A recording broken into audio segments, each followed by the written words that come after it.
Why Spuyten Duyvil is so named.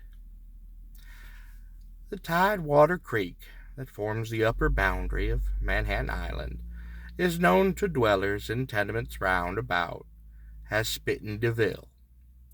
The proper name of it is Spuyten Duyvil, and this, in turn, is the compression of a celebrated boast by Anthony von Corlear. This redoubtable gentleman, famous for fat, long wind, and long whiskers, was trumpeter for the garrison at New Amsterdam, which his countrymen had just bought for $24.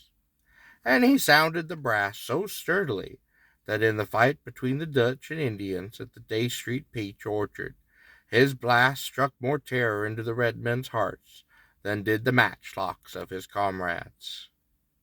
William the Testy vowed that Anthony and his trumpet were garrison enough for all Manhattan Island, for he argued that no regiment of Yankee would approach near enough to be struck with lasting deafness, as must have happened if they came when Anthony was awake.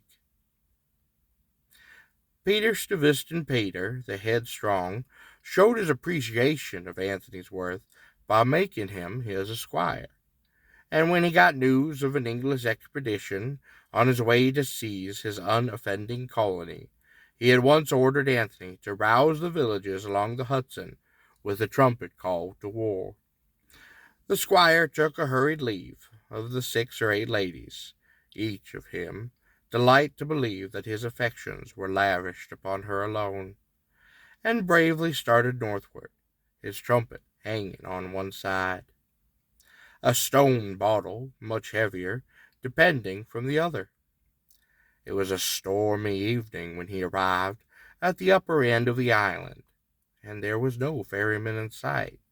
So after fuming up and down the shore, he swallowed a mighty draught of Dutch courage, for he was as accomplished a performer on the horn as on the trumpet, and swore with ornate and voluminous oaths that he would swim the stream in spite of the devil, or in Spuyten Duyvil. He plunged in, and had gone about halfway across, when the evil one, not to be spited, appeared as a huge moss bunker, vomiting the boiling water and lashing a fiery tail. This dreadful fish seized Anthony by the leg, but the trumpeter was game, for rising his instrument to his lips, he exhaled his last breath through it in a defiant blast that rang through the woods for miles, and made the devil himself let go but for a moment. Then he was dragged below, his nose shining through the water more and more faintly, until at last all sight of him was lost. The failure of his mission resulted in the downfall of the Dutch in America, for soon after the English won a bloodless victory, and St. George's Cross was then flaunted from the ramparts, where Anthony had so often saluted the setting sun.